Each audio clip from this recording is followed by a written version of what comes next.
In other news, Taiwan has claimed to detect 45 Chinese aircraft near the island, a day after Taipei condemned China's live-fire drills off the south.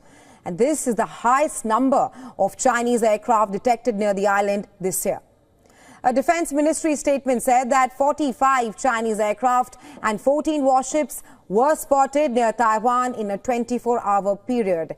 It is the highest number of Chinese aircraft detected this year and most since December 11th last year. Meanwhile, U.S. President Donald Trump declined to comment whether the U.S. would ever allow China to take control of Taiwan by force. He was asked whether it was his policy that China would never take Taiwan by force while he is the president.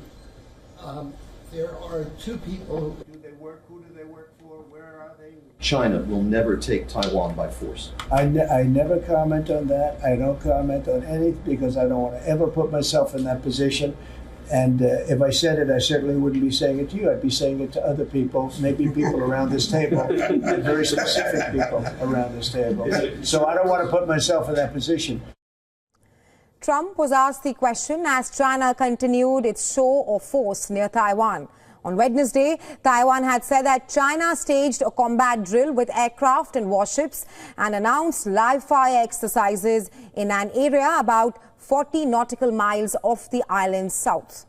Taipei condemned the exercise as dangerous and a violation of international norms. Taiwan's military responded by sending forces to monitor, alert, and respond appropriately. The ministry also urged the international community to continue to pay attention to the security of the Taiwan Strait and the region. The Chinese drills came a day after Taiwan seized a Chinese crude cargo ship suspected of severing a subsea telecom cable serving Taiwan's Penghu Island group. China claims democratic Taiwan as a part of its own territory and has threatened to use force to bring the island under its own control. Beijing has increased the deployment of fighter jets and naval vessels around Taiwan in recent years to press its claim of sovereignty, which Taipei has rejected. And for more on this, TVBS reporter Vivian Hissao has sent us this report from Taipei.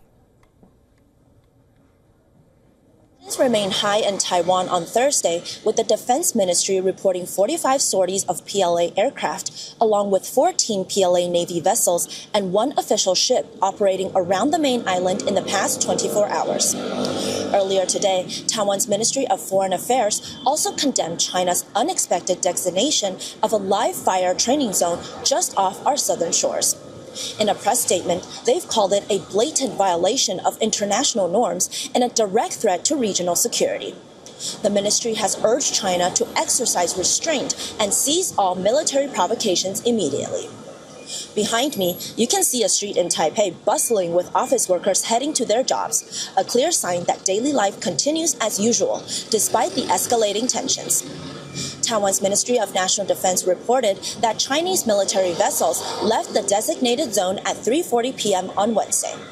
They also released footage showing Taiwanese naval ships monitoring large Chinese amphibious vessels in the area. A Taiwanese naval ship even warned the Chinese Huanggang frigate against conducting maritime shooting in Taiwan's exclusive economic zone. A spokesperson for Taiwan's presidential office assured the public that the government has the situation under control.